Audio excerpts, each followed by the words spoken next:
This is the Retro Inc. podcast. Welcome back.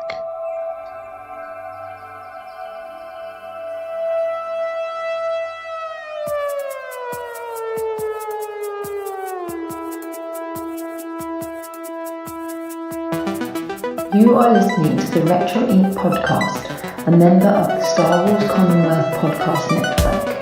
Check out more from the Commonwealth at starwarscommonwealth.com and take your first steps into a larger world.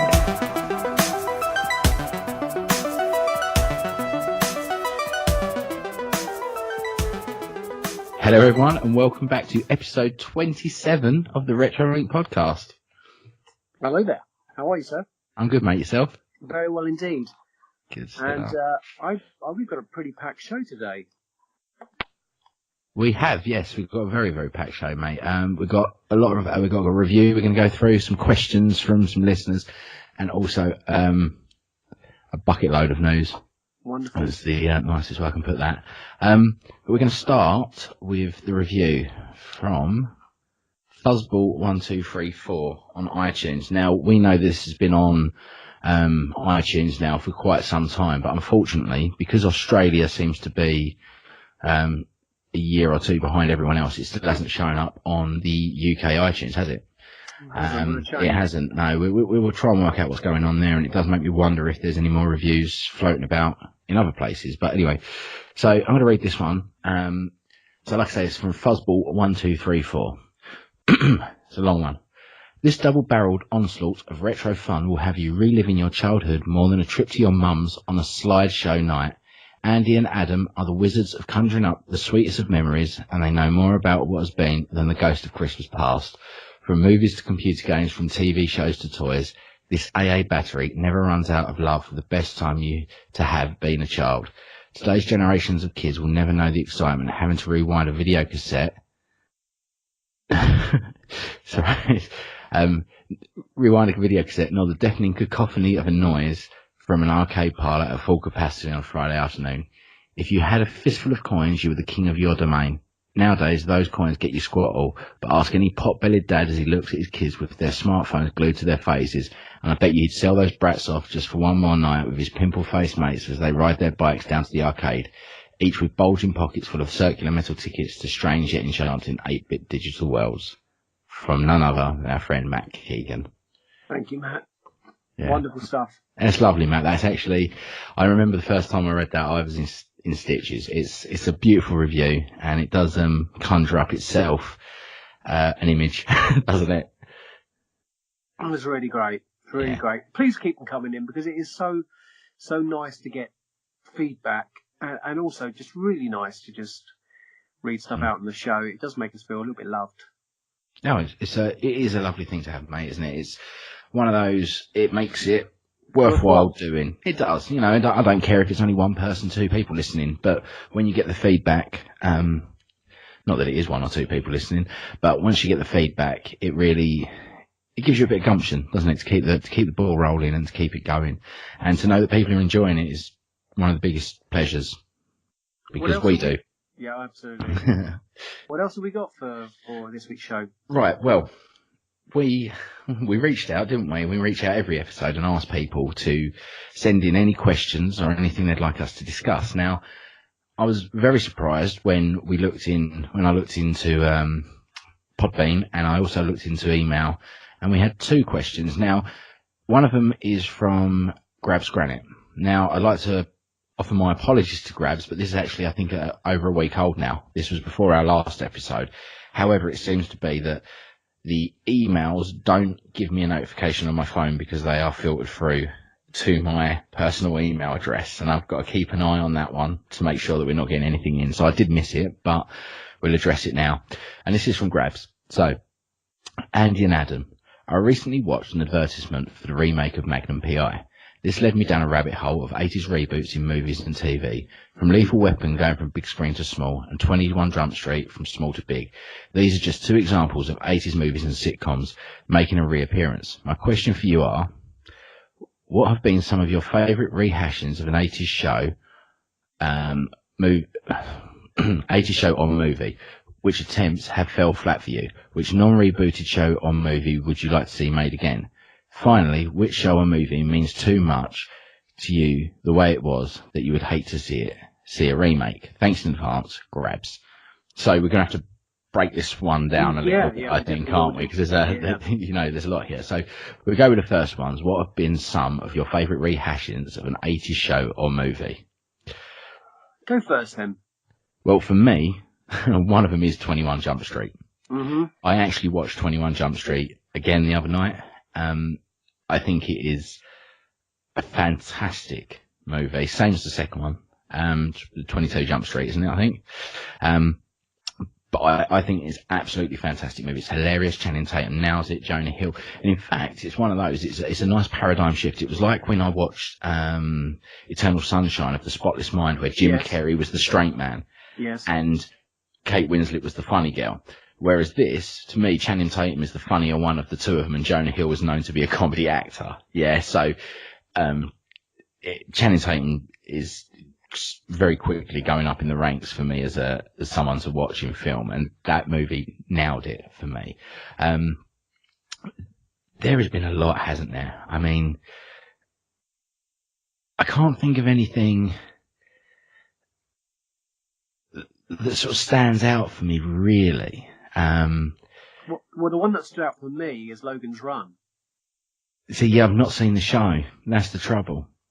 Well, Logan's Run particularly was, I would say, better as a TV series than it was a movie. Mm. Expanded on that particular futuristic view of life where you reach the age of 40 and you disappear. That's the end of you. And it didn't star Michael York, and it didn't star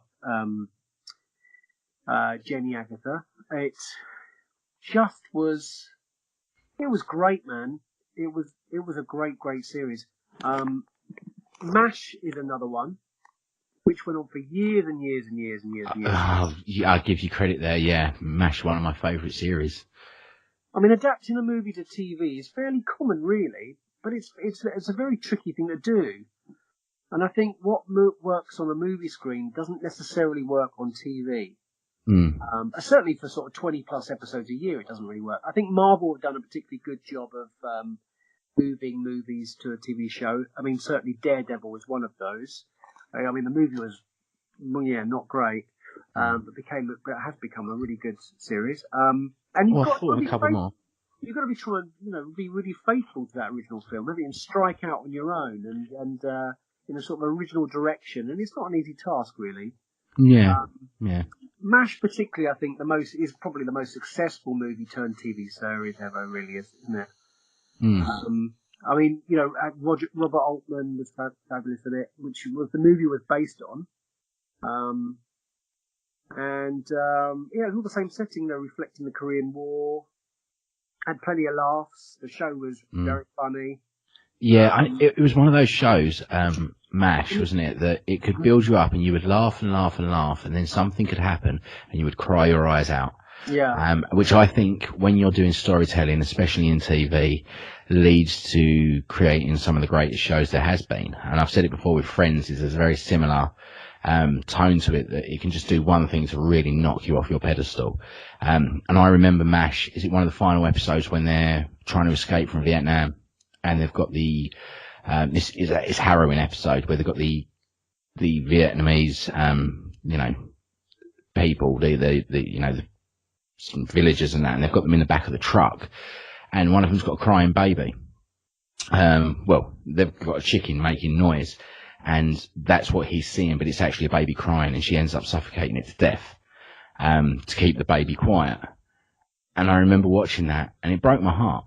And this is a show with people like Klinger and that in it, that it's a laugh a minute in MASH, and then something can happen because the subject matter is the Vietnam War. It's not a happy subject to talk about any war, but it's so clever, and MASH is phenomenal for what it does, and the film is good, isn't it? Logan's Run, I mean, 1976 movie. Not particularly inspirational, quite dark, really. And the TV series. I think it went on for. Let me just have a little think here. I think the series went on for about 14 episodes before it was cancelled. So some stuff, you can really sort of make it work over a long period of time, and others, short and sweet to the point. I mean, there are plenty of shows I think that were done from 90s movies. Sorry, I thought of a couple that as well. Sorry, that TV shows that were turned into movies that were very good, and one of them is The Addams Family. Yeah. Yeah. Have you seen? Yeah. I mean, I wasn't so keen on the second one, but the first one was very, very good. The Hendersons. Yeah. Harry and the Hendersons. Going back a little further, again, going back to the Pink Panther show, which the animated show is based on the film series. Planet of the Apes, of course, came from the film. Please Don't Eat the Daisies, which was another film that became a TV series, and Private Benjamin. Yeah. Rush Hour, School of Rock, Scream. I mean, there's a few there that were all sort of more 90s, but 80s ones I'm not so sure of, to be honest. There's another film. There's another TV show that was turned into a movie from 2002. That's very, very good, and that's Firefly. Serenity, isn't it? Yes, we have Serenity. Yeah. Now, that's a good film to watch standalone. It does take a little bit of context to try and pick up it, but you do get there. Another one, which was a TV show that did the impossible, which was it took a mediocre 1992 comedy movie and turned it into a stellar TV series, is Buffy the Vampire Slayer. Oh, mediocre is being polite, I think, in calling that movie mediocre. It's a shadow of what the TV series. I mean, Josh Whedon. He may have wrote the film, but he didn't like it himself, did he? I mean, he made a sort of mad. He got him pretty mad that he made this sort of scary script and changed it into a sort of broad comedy movie. Now, so he got his best revenge, really, didn't he? Sort of turning the movie into a TV series. One of the greatest, best loved TV series of all time. Yeah. Yeah. There is another one which was a TV series from the 60s that I adore, and he's just recently had a revival on Netflix with a new series. But there was a movie in 1998 made starring Matt LeBlanc, and that's Lost in Space. Oh, now, people do not like the Lost in Space movie. It's great. I really enjoy it. I really enjoy it. I mean, you got remind me his name, Sirius Black, blimey. Come on, what's his name? British actor, Detective Gordon. Come on, I can't remember his name now. Oh my word! But he's in it. He's fantastic. Gary Oldman. Thank you. Jeez, I'm going to kick myself for that one later. But yeah, Gary Oldman's good in that as Smith, and I really enjoyed it. I thought it was a nice homage to the 60s show, and for the time, 1998, I thought it really did what it needed to do. Another 60s movie was Psycho, which became a TV series. Bates Motel. Motel, yeah. How about the one that's got some of the biggest grossing movies of the last few years, and that's Mission Impossible. Ah, indeed. And you can't. Monty Python. I mean, I know it's the Flying Circus, but it's those films are good. What about Parenthood? The 1989 Steve Martin film became which was directed by Ron Howard. Then it became, I think it was a 1990 TV series. That had a very young Leonardo DiCaprio in it. Yeah. In that TV series. Yeah. Teen Wolf. Yep. Teenage Mutant Ninja Turtles. Indeed. And I really enjoy those new movies. You had the Anthony Hopkins Hannibal Lecter character became Hannibal TV series based on the Manhunter and Red Dragon series. Yeah. That was pretty creepy, actually. I remember watching that. And the Hugh Grant 2002 movie About a Boy became a TV series as well. Yeah. From Dusk Till Dawn. Yeah, that's not very good though, is it? The TV show. I didn't really enjoy that. But there's loads, isn't there? I mean, we can hash this over for ages about what was made and, but should we move on to his, let's have a read through the rest of his questions. Right. Okay. So which attempts have fell flat? Well, I think we've covered some of them. Well, certainly one that didn't fall flat was Fargo. No, Fargo, yeah, I I'll mean, give you that. that was an extremely well done TV show and great cast with Billy Bob Thornton, Martin Freeman. That was an amazing show, and I think that's finished now, hasn't it? Yeah, I think one for me that fell flat was The Equalizer, especially the second one. I went to see Equalizer 2 a couple of weeks ago, and it was cheesy as all hell. It really was. It's forgettable. Did nothing for me coming out of that movie. And also another one, I don't know if you've ever seen it, is Dudley Do Right. No, The original wasn't great, but the film that was made with Brendan Fraser in it, absolutely atrocious. Well, a movie I loved was Limitless, 2011 movie with Bradley Cooper. Yeah. There's a guy, if you've not seen it, listeners, it was a guy who sort of awakens with power in his brain with this controversial new drug called NZT. And the TV series, I was really hoping would be, really expanding on where that film finished, and it wasn't great. 12 Monkeys fell flat as well. Yeah, it did. I didn't like that much at all. I was again, weird and crazy movie and a pretty dismal TV show. As was The Crow. I think it was called Stairway to Heaven or something. Yeah, that fell flat. I think the A-Team. Damien TV series. The movie The Omen. Freddy's the Nightmares fell flat. What do you think of The Omen? Not The Omen, the A-Team. What, the movie? Yeah. I wouldn't like to comment on that. I'd end up swearing. Yeah, exactly. So this is going over the point, though, is of what you were saying a minute ago, wasn't it? Is that it's very hard to do this. And I generally find that when it's, a rehash and something's been remade or rebooted into a movie from a TV show, it's generally when they kind of change the aesthetic of the movie. For instance, 21 Jump Street. They turned it into a comedy, and it works. And have you seen the series Anger Management?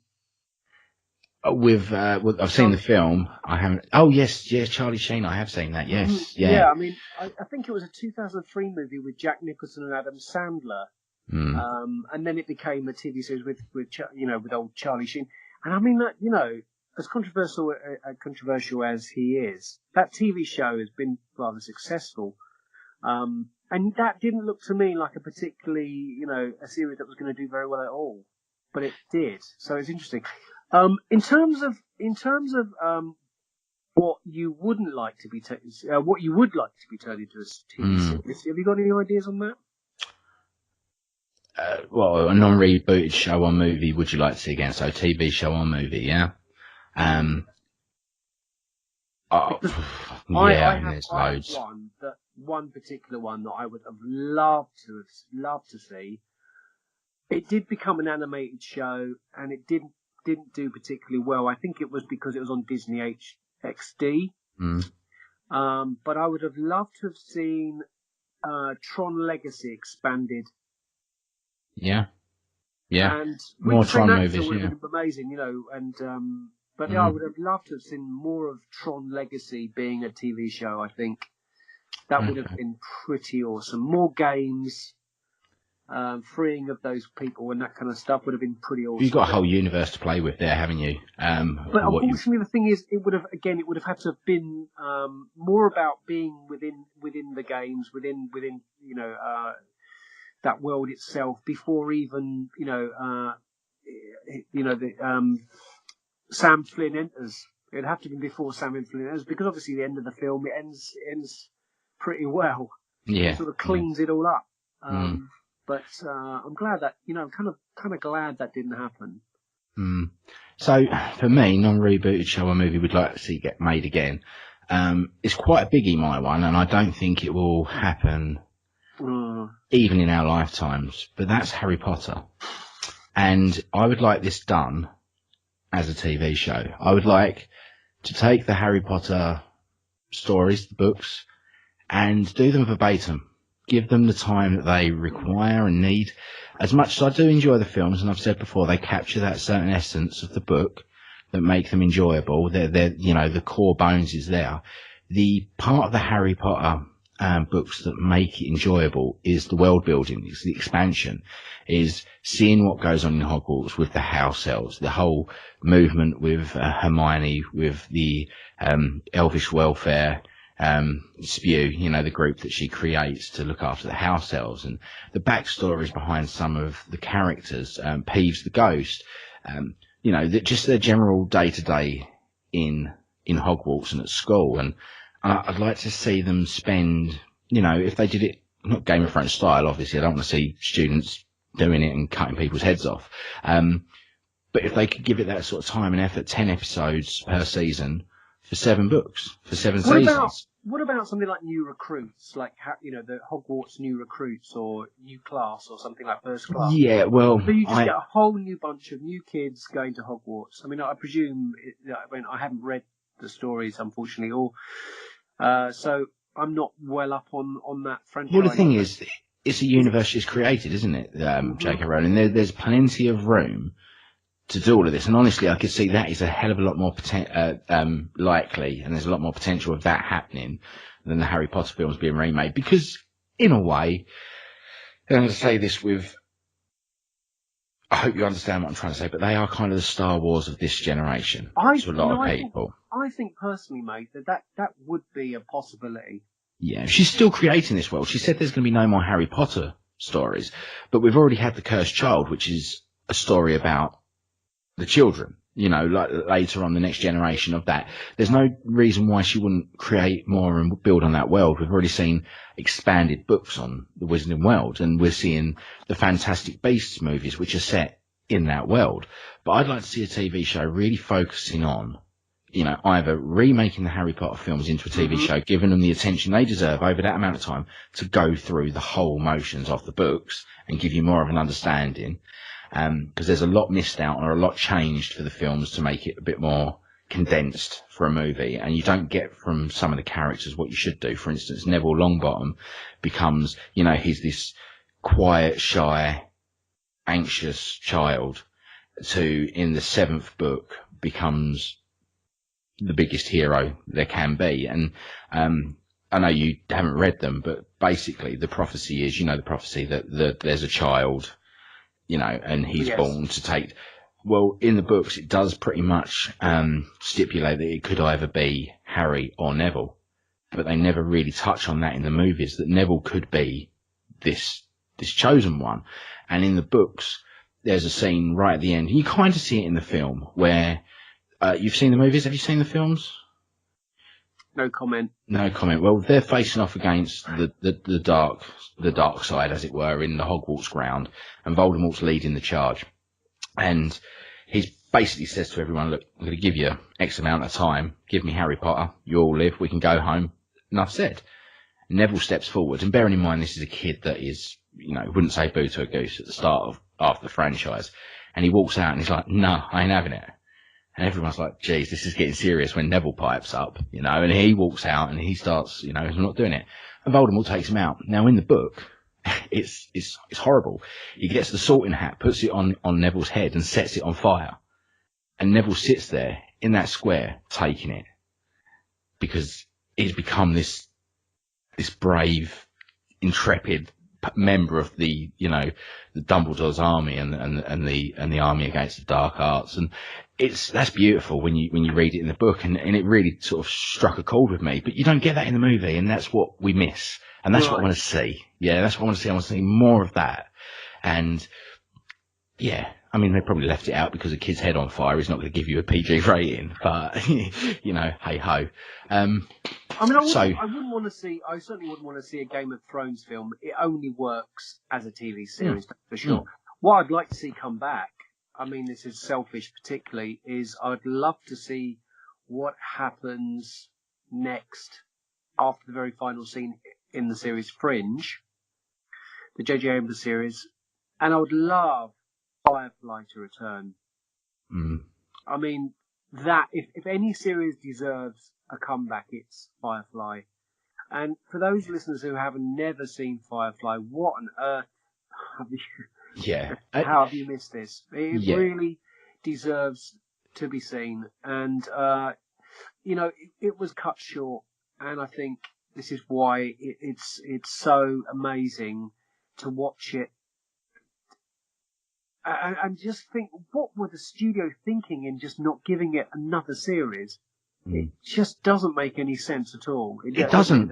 And one that particularly works, and worked extremely well was Lucifer. Didn't come from a film, but worked extremely well as a TV series. And again, the network just cut it short until the fans got very aggressive and very angry, and it built a momentum up, and then it got taken over by Netflix.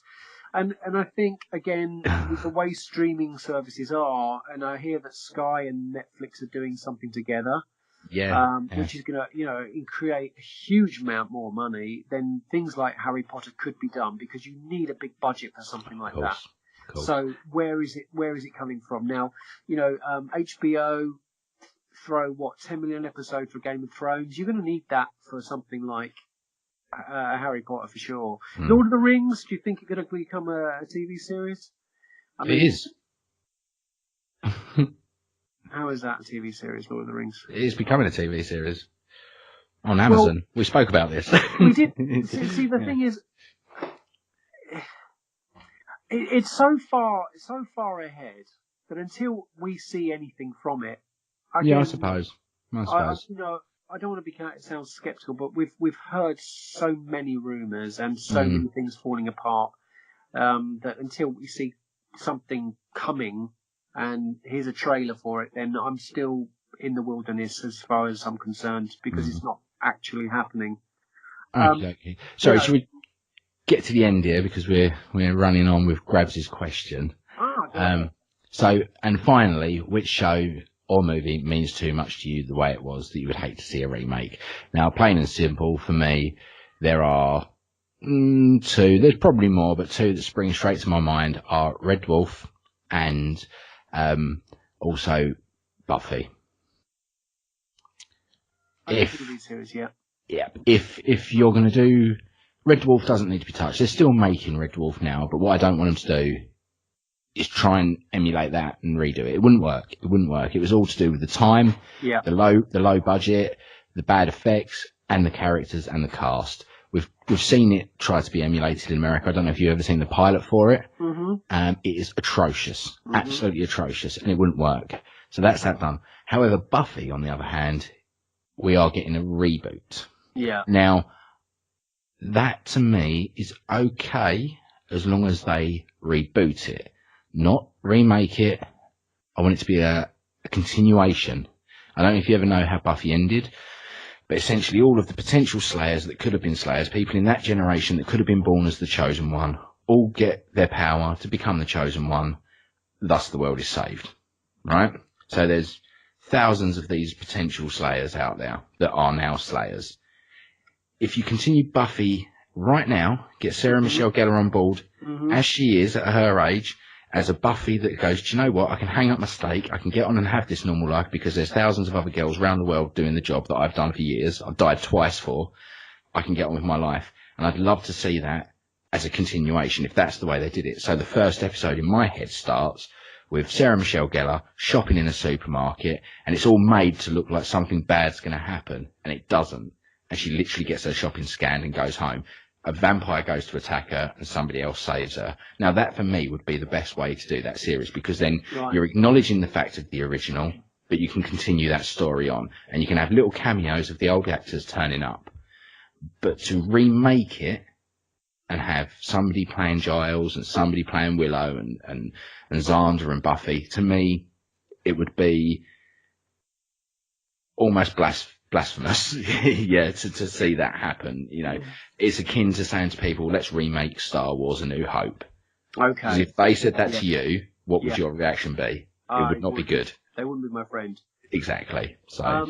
Okay. Well, one that I imagined was The Young Ones, starring Rick Mayall, Aidan Winston, Nigel Planer. And I kind of imagined what that would be like if it was now. I mean, you'd have the hippie being a vegan. What would you have? You'd have a hipster. That could be possible. And a social justice warrior. Yeah, that could be possible. Yeah. and it's just the punk kind of, element, and I think that would just be some kind of lout, somehow. But again, you kind of think, no, that it was of its time politically. The jokes were written a lot by Ben Elton and Ade Edmondson and Rick Mail, and it was very much of its time. But again, what would be really cool if it was done would be the sort of little pieces of music, the bands that were playing during that TV series, and that would be great to have, like the Arctic Monkeys on there, and and a couple of really great indie bands, the Vaccines. You could have some sort of all kinds of stuff, and I was kind of imagining who would be on there, sort of the special guests. But again, it's just the so special much guests will only go so far, won't they? The show itself is akin to the sort of style I say of Red Dwarf, where it's the actors, it's the time, it's the whole. If you understood the news at the time, you'd understand the gags. Yeah.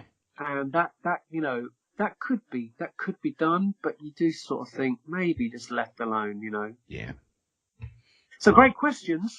Really Thank you, Grabs. Absolutely Thank you brilliant. very much, mate. So our next question is from our friend Mark 018441. Sounds like his prison number. And if you knew him, that wouldn't be a stretch. Right. I have a question for you both, just for a bit of fun. If you could take either a hero or a villain from any universe and battle them against one another, who would you choose and why? My choice would be the Night King from Game of Thrones versus Professor X. One can control the dead, whereas the other can control the living. Can Professor X try and do some kind of mind meld with the Night King, or will the Night King overwhelm the Professor with the dead, or just freeze his ass? Two totally different characters. Wow. Yeah, good one. Who you got? Well, luckily my two have already been made in a film, which is Alien and Predator, but I would like kind of Batman Judge Dredd to be a thing. Ooh. I would like Darth Vader fighting, let's have a think. Who could we have Vader against? Well, Vader certainly would be a great villain to play. Ooh. Against who would you imagine there? Oh no, I've just had an idea, but you go for Vader. Vader, I don't know. Vader, because he's quite slow, isn't he? He's quite clunky. But he's got some power behind him. Mm-hmm. And he's got his lightsaber, which is always a one. So, I mean, what are we going to go for? Superhero here, we could go for, couldn't we, maybe? No, I can't think of anyone for Vader. Because my one, the idea I had was Deadpool versus Darth Maul. That would work. We'd have a lot of spinning. Yeah. Try spinner, here that works quite well. Mm-hmm. But he'd get cut in half pretty easily by Deadpool. Maul, he'd just get cut in half again. Yeah, but he's got a lightsaber, hasn't he? That's the trouble. If he does a lot of his spinny stuff, Deadpool takes one wrong move and he's rolling around on the floor. But my choice was actually, you said Predator. I think actually Vader versus Loki would be good. Oh, yeah, that'd be pretty cool. A little bit of magic, a little bit of force. How about Doctor Strange? Doctor Strange versus... Yeah, that would work. Yeah. How about Doctor Strange versus Sidious? Quite powerful. That would be an amazing thing for them to meet, wouldn't it? Yeah, as long as we hear Sidious do his lovely scream that he does as he jumps across the room, I'm all in. I think Doctor Strange would win that, quite frankly. Well, yeah, he just do a little bit of that weird skywriting thing he does, like he's at a rave. But my choice was, you said Predator, and that was one of mine, but it was Solid Snake versus Predator. Yeah. And it would be the most boring fight you've ever seen in your life that would go on for probably about 6 weeks as they traced each other through the jungle and hid. But yeah, how good would that be? Especially if Snake was old Snake, where he had his special suit that blends in, his camo suit, blends into the background. And then you got Predator blended into the background, and they're both sitting in a tree next to each other for 3 hours, not realising in it. Yeah, I think that'd be a cool one to see. What about someone like Jason versus Deadpool, or Jason versus Spider-Man? Jason, yeah. He's too slow, isn't he? He just kind of walks slowly. Yeah. You wouldn't stand a chance against Vader. And I guess, you want two villains, don't you? So, it's tricky. It is a good question. I'd go Xenomorph every time as my bad guy. Right. Yeah, my Xenomorph would go against pretty much anybody, to be frankly, anybody. Yeah. Because they're just bad, just bad. Has Punisher ever gone up against Cable before? Yeah, I'm sure he must have done at some point, because that'd be a fight to behold, wouldn't it? Punisher and Cable. It'd be brutal. Yeah. Brutal. Yeah. It would be. Yeah, it's a tricky one. I mean, Batman. You see, you just want baddies against baddies. You kind of want your heroes sometimes to fight other heroes. That's in Civil War, isn't it? Pretty much. Yeah, it's a tricky one with just. Well, why don't we send this out to our listeners and then get them to send in their ones? We can discuss them, because we've thrown some out there, haven't we? So yeah, if you've got any ideas and some things you'd like to see, good guy versus bad guy, heroes and villains, let us know. Send it to us, Facebook, Instagram, wherever. You can send it to us, email. Let us know and we'll discuss it. I like Mark's one, the Night's King versus Professor X. Because let's be honest, the Night's King, he's got all the power that he's got, and Professor X can't walk, so he can't really get anywhere very fast, but he could control him if he can get in there. That's the question. And does that lead to the fact that if he controls the Night King, does he control the army of undead that he has with him? Or his icy dragon that he now has as well? But yeah, are we going to take a little bit of a break right now, do you think?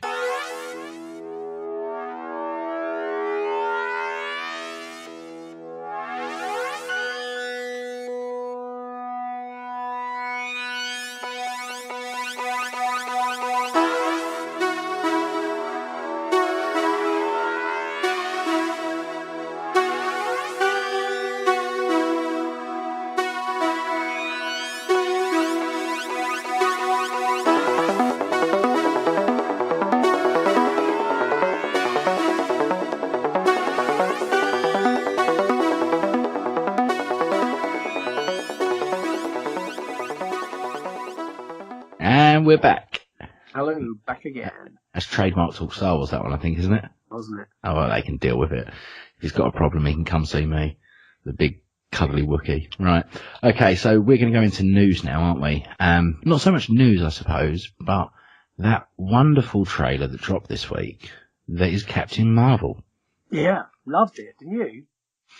Now, I didn't watch it straight away. I sent you the link, didn't I? And you said you'd already put it on the Facebook group. And I've got to be completely honest, it was about 2 days before I actually sat down and watched this. And when I did, I was pleasantly surprised. Now, it doesn't mean I wasn't expecting much, but after Infinity War, and I still haven't seen Ant-Man versus the Wasp, Ant-Man and Wasp, I still haven't seen that. For me, I've been a little bit held back and reserved on my Marvel, because how do you top Infinity War? And you don't, do you? You go and do something like Captain Marvel that is going to propel this new, I know they do it in phases, but to me, this is phase 2 almost. We've had 10 years leading up to this Infinity War storyline. And then you drop something like Captain Marvel that goes, you ain't seen nothing yet. This is where it's going. And I saw that trailer and it left me a lot of questions that I want answered. Yeah. Yeah. Well, the first thing what we saw was that ship. Sorry, shall we just play the trailer before we go into the conversation, and I'll drop the trailer in and then we can come back to it. Off we go.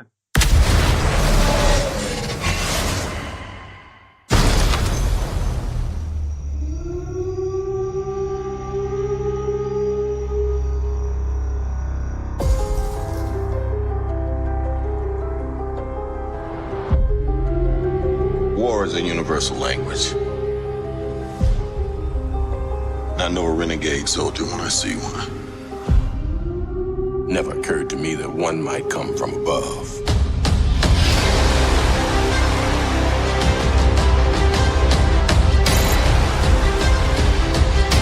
Space invasion, big car chase. Truth be told, I was ready to hang it up till I met you today. So you're not from around here? It's hard to explain.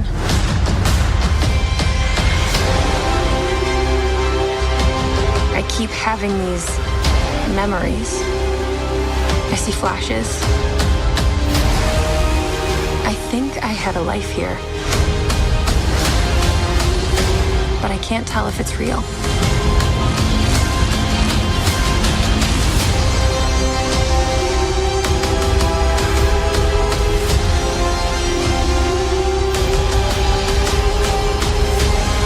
We have no idea what threats are out there. We can't do this alone. We need you.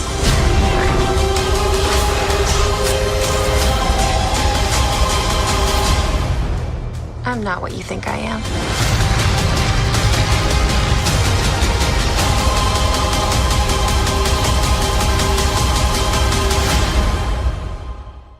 So there's the trailer. Sounds good. Even though you're not actually seeing it. Yeah. Well, you can sync it up and play it along if you want. The first thing you see is her flying through space in a kind of Guardians of the Galaxy kind of Thor floating in space, and her smacking into the roof of a Blockbuster video store, which is rather cool and very. That was clever though. It was clever because putting that Blockbuster store in is almost like them reminding people this is set in the past. Yeah, that's what they're doing there, aren't they? They're there's probably kids watching this that won't have a clue what Blockbuster is.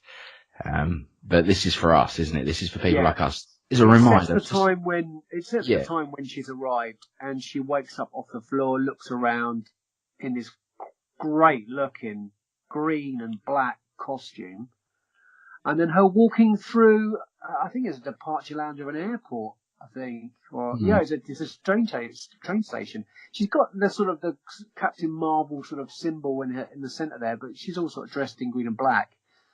And then she's in what looks like Agents of S.H.I.E.L.D. building. You can tell that she's got the cap on.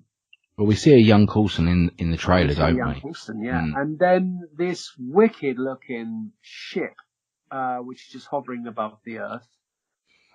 Who the hell's in that? We don't know. And then see Captain Marvel in action on a train, and then we see the wonderful Samuel Jackson, a very youthful Samuel Jackson. Now this starts with his him monologuing over the top, doesn't it? That's right. Of the trailer, which is akin to what we've seen before. But when I saw a young Samuel, I thought that was fantastic. Now this facial, unbelievable. Yeah, this He's out de-aging. the phone box, isn't he? When she seems to be trying to make a phone call, and I mean, just incredibly how incredible they can do that. I mean, it's amazing this de-aging, how far it's come. I mean, you start to look back at some of the older ones now, and they do. It still looks good and everything. Like Downey in what de-aged him in? What did we de-age Downey Jr. in? It wasn't Infinity War, was it? Was it Civil War? Civil War, yeah. Yeah, and he looked good. But there's some slight bits of it that look. It's not that it doesn't look perfect. Something doesn't sit right with it, and it still looks great, but it doesn't sit right. But since we've had that, and we had Hank Pym, didn't we? In blimey, was it Ant-Man, and that it's just got better and better and better until we see this. And the close up of the two of them in the car when he says, "You're not from round here." That's an incredible piece of CG on his face. I mean, you've got a very sort of slight Guardians of the Galaxy kind of look to the hue of the film. It's very golden looking. I love the whole, the whole clip where you just see him as a pilot, sort of Top Gun style. Beautifully shot. Do you know what? That's what I picked up out of this movie more than anything is what you've just said there. We've had the Guardians, the cosmic side, and Thor Ragnarok bridged that gap. When they did that, they bridged that gap. They brought in the more mythical side, the Doctor Strange and the Asgard, and they bridged that gap to the cosmic side. There hasn't been a real bridge of gap from the Agents of S.H.I.E.L.D., the Captain America, to the cosmic side, and that I think is this. They've kind Well, I of hope used so. this film, I yeah, hope and it, like you say, there's that very cosmic side to it. But when you see her walking through the hangar and you've got the fight, that to me screams Yeah. all of that Winter Soldier feel of a movie. So yeah, that's what I like the look of this. It's going to bridge those. I think it's also going to, give us lots of, there's shots of her as a little girl. Excuse me, and sort of her sort of time on Earth, if she had time on Earth before, because she's very young, and she's obviously had something's happened to her. I mean, we see her sort of hanging upside down, and there's sort of like electrical bolts going through Almost her being tortured, head. yeah. Yeah, I mean, it's all very intriguing. Now, do you think they're going to change up the mythos here, and she's actually going to be from Earth, and there's going to be some sort of symbiote thing going on, or something? I'm not sure, but to me, there's that bit where she's saying about the past, and she has memories, and it shows her as a child. Now, is that implanted in there, or is this to do with time? Is this to do with Doctor Strange? Because I bet my bottom dollar he is going to turn up in this movie, because I'm going on the theory, that fan theory that's going around regarding Doctor Strange going back and telling Samuel Jackson, don't call her until this time, because Coulson's aware of her, obviously, from this film. Samuel Jackson is aware of her from this film, and this is set in the past. Now, there's no reason why you wouldn't call Carol Danvers in your most desperate times of need, i.e. the Avengers and Age of Ultron. Why haven't we called this super powerful woman in it? She's been here before. That's the point. She has been here before, and clearly, there's a whole backstory of where she went after she was here before, and she would have given him a pager and said, "Let me know." So she's been here before. Yeah, but I think it's the Doctor Strange thing. If he's like, you need this to get hold of her, but you only do it at this point because I've seen the end game. I think that's what the last film is called. But I've seen the end game. I see how this happens. Out of all these millions of possibilities, there's only one that works. And to do that, you do not use Carol Danvers up until this point. She does not become part of the story. When you need her, that's when you call her, because otherwise it's going to go wrong. And that's probably very hard for Nick Fury to do. It's probably very hard for Coulson to do, because essentially, deep down inside, every fight they have, they know they're going to be okay unless they call her in. And he's got to make that executive decision. I mean, being Nick Fury's shoes there, that every fight they have, when people like Quicksilver die, he has to sit there and watch it happen, because he knows that the only way that this universe-ending threat of Thanos can be overcome is by not doing anything, and that's hard work for him. So I like that. And there's the whole, you mother, when he says it in Infinity War, because he never was told by Doctor Strange that, by the way, you're going to bite the dust as well at that point. And I like that theory because it ties it in a nice bow of why they haven't used Captain Marvel at this point. And talking of fights, I mean, who's the old lady on the tube train? She'll be one of the Skrull, wouldn't she? One of the Skrulls. She gives them a good old whack. Yeah. And as well, it looks beautiful, mate. There is one little clip that's very short where you actually see a pager on the belt. I saw that, yeah.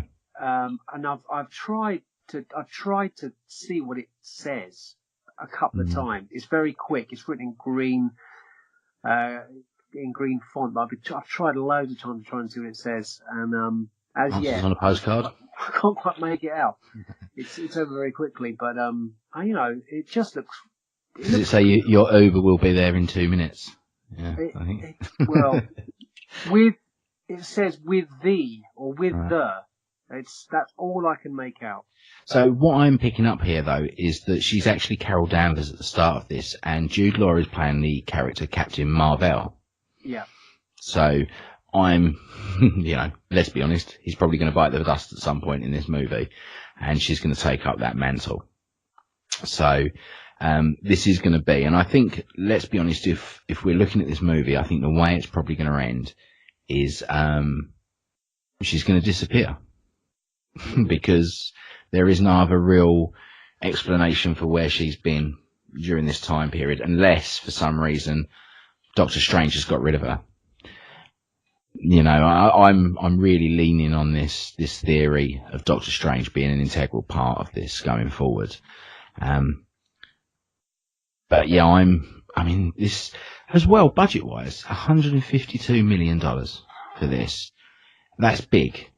Now I know she's got a lot of powers. There's probably very CGI heavy, this movie, and I wouldn't be surprised if 20 million of that goes to making Samuel L. Jackson look 30 years old. But I don't know, have you seen the directors for this? No. Anna Boden and Ryan Fleck. Mm-hmm. And I had a quick look through their IMDb, and there is nothing of any note, which I take a bit of a risk. Do you think? Yeah, I don't know, risk. I sometimes think that might work a bit better, because I think that these young guns, or not young guns necessarily, that's quite patronising, but these not so renowned directors have got more to prove. Mm. Yeah. It says, that page says with target. With target. Okay. So whoever that belt goes on, because all you can see is a tie, it just says with target. Also, there's a suit in it as well where the eyes light up a bit like sort of Nightmare Batman or Batman Armored Batman. I think that was pretty cool. Mate, I think, you can speculate so much with this trailer. It doesn't give anything away at all, except this incredible suit that she's wearing. It's very exciting. It's very, very exciting. You should go and see Ant-Man and the Wasp, or try and see it some way if it's still on. I don't think it is now. It's not, no. I mean, certainly end credits you're going to need to see. That's for sure. I saw a meme the other day, and it wasn't a meme. It was actually part of the Ant-Man and Wasp marketing, and it said only real Marvel fans stay to the end. Yeah, I think sometimes that's where we get our biggest bits, don't we? You know, sometimes we get let down and we get Howard the Duck smoking a cigar, but I mean, this film, like I say, I see this as being the start of something massive, really massive. And I mean, this is going to lead into Endgame. I mean, what is the lineup that we've actually got of Marvel films coming out? We've got this, haven't we? Is this including Venom? No, not including Venom. We've got this next. Okay, so and then we have I think we do have Avengers 4. I'm just going to quickly have a look. So you couldn't just so Venom, we ignore that. Spider-Man Into the not Spider-Verse, that doesn't count, does it? That's coming out in December, which looks great, actually. It does look great, and this is so Captain Marvel, which is March 8th, 2019. So after Captain Marvel, we have Avengers 4. So yeah, this leads straight into Avengers 4. So this is what I mean. This is going to build that world of who Captain Marvel is, where has she been, what has she been doing in that time, why haven't they used her yet? And yeah, it's big, this movie. I think you'd be a bit naive to go into this thinking that you're not going to get something quite monumental storytelling-wise out of it. We've had something a little bit low-key with Ant-Man and Wasp. I haven't seen it yet, but everyone I know that's seen it went, yeah, it's a really good little film. But it really didn't do anything to this current landscape of Marvel films. Snap. Yeah, and I know how all the Netflix series, Iron Fist, Luke Cage, Jessica Jones, Daredevil, is all before the snap. So, that's not really none of the TV series are tying any loose ends up. This is going to tie some loose ends up and lead us straight into this next monumental film. Yeah, totally, man. Totally. Thoughts on a postcard, really, for this one. See, I'd like to know what other people think about it. I've heard the Nerd Room, what they had to say about it, and I know they're pretty stoked for it. I am too. I'll be there opening night for Captain Marvel because Infinity War reinvigorated my love for the Marvel franchise. I've told you that. It's up there in my top films of all time. No matter how many times I've seen it now, I still thoroughly enjoy it. It wasn't just a one-off thing. And Ant-Man and the Wasp, I'll go and watch because it looks great, or I will watch it when it comes out, but I wasn't in a rush to do so. Captain Marvel seems a little bit more important to me because I want to know, as well, Captain Marvel, I mean, comic book source material wise, should kick everyone's backsides. This is going to be another midnight showing for me. I guarantee it. I've done this with the Marvel universe is do the midnight showings. They're that good that you want to stay up late. You want to get into a cinema at 11:45, sit in your chair and take this in. You want to know before anybody else what the hell's going on. And this is definitely another midnight showing, mate. And hopefully, it'll do very well at the box office. Yeah. Yeah, well. I mean, if this does very well, we're going to see probably more Captain Marvel movies. Yeah, I'm getting it's going to do well, and it's more to do with marketing, I think, with this one. I know Wonder Woman for DC has done incredibly well. We need more lead female characters. It's diversity, mate, isn't it? At the end of the day, yeah. You're right. Wonder Woman did fantastic. First female-led superhero movie in decades. Then we have Black Panther, the first black superhero ever on screen, I think, as a lead character. And that did fantastically well because of the demographic that it's pushing to. And that's a good thing. Diversity in these movies is fantastic because, let's be honest, it gets a bit boring seeing butch white males running about all the time, kicking some backside. What a lot of females don't really want to see is how we've seen a lot of female comic book heroes and characters, which is, the oversized breasts and the tiny waists and all that kind of stuff. Captain Marvel is not that. No, not at all. She's kick-ass.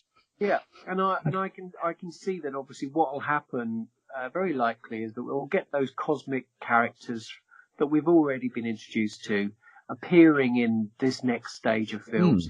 If we don't see a Guardians 3, doesn't really matter. We'll probably see Chris Pratt and those characters who are still in part of the Guardians universe, and we'll see Thor because he'll still be around, very likely, and it'll just expand this new stage of Marvel movies in such an incredible way that guys like us that have started right at the beginning of watching these Marvel films is one particular audience, and then you've got all these new kids.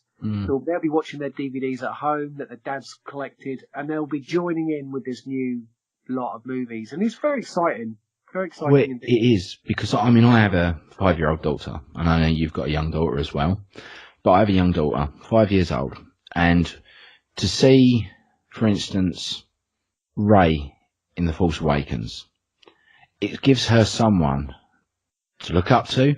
It's a new Luke Skywalker, isn't it? Yeah, it's a new Luke Skywalker. And it brings in a new demographic.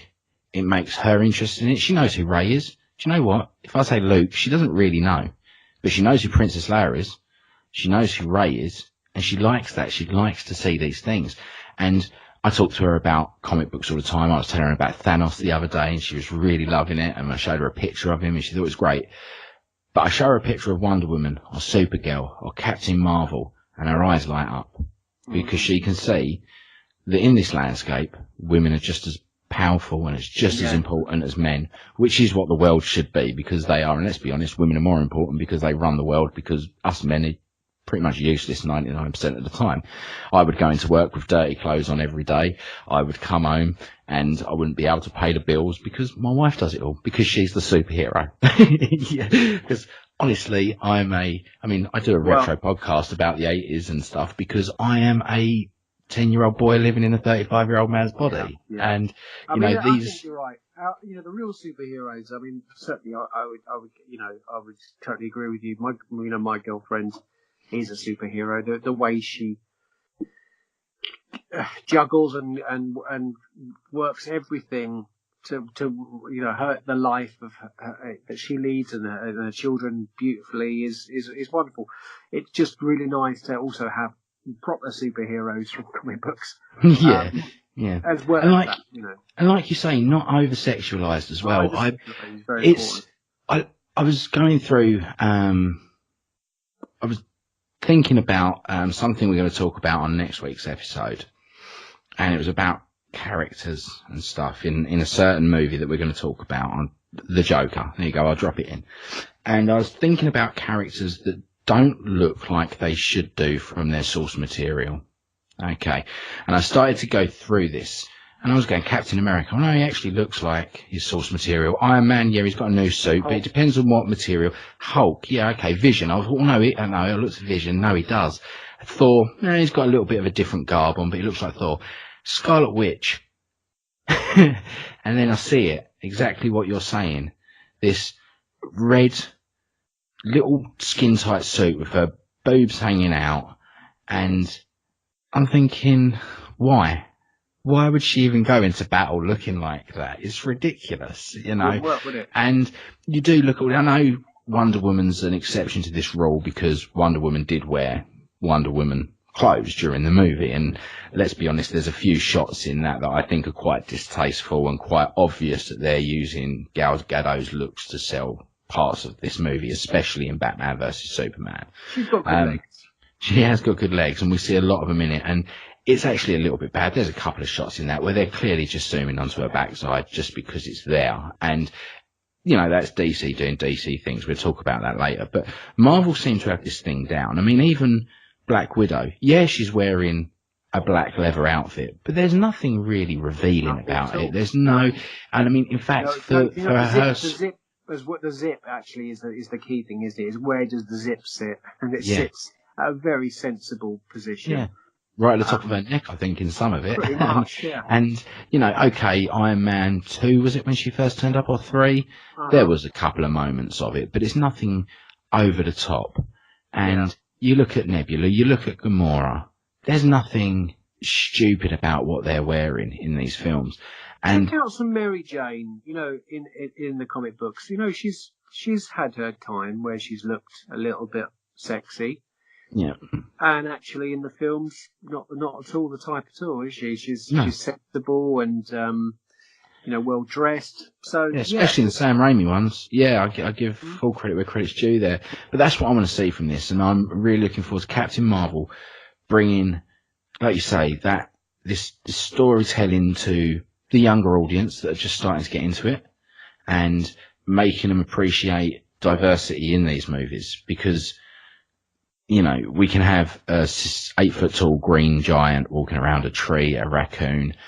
Why can't we have, people of colour and females? It's nice to finally see, to be honest with you. Two other things that I think for two guys that are very much into retro is we're going to see a backstory for Captain Marvel, which is clearly going to be based in the 80s. Maybe early 90s. We're not quite 100% on that. And also with Wonder Woman 1984. So we're going to see a lot of great looking stuff. We're going to probably have a great soundtrack, I would have thought, for Wonder Woman. And probably in this film as well, The great thing about Guardians is it's very futuristic looking, very sci-fi soundtrack straight out of Pulp Fiction. Yeah. And that's what really I'm looking forward to hearing what music is going to be in this. Yeah, and we had the Thor soundtrack. Ragnarok was very 80s synth, wasn't it? It was. It had that. It was real. I mean, obviously, it had a perfect score for a Marvel movie as well. But yeah, I'm stoked. Actually, I've forgotten the name of the band that does a lot of that music. Unfortunately, it's the name of the group's gone out of my head. This electronic band, they do some fantastic stuff. Really, really great. And unfortunately, it's gone blank on Justice. This, no, it's not Justice. No, not Justice. I know you're an advocate for them. Yeah. I mean, I love a lot of French house and French electronic bands, but this particular. I like French bread. Do you? Yeah. It's very exciting indeed. Can't wait for this film. Really can't. I think that pretty much sort of rounds up this week's or this particular show. for those listeners that love Retro Inc., we're going to be dropping another one for you guys midweek. So we shall speak to you guys then. Thanks for listening. Cheers, mate. Be seeing you. Be seeing you soon.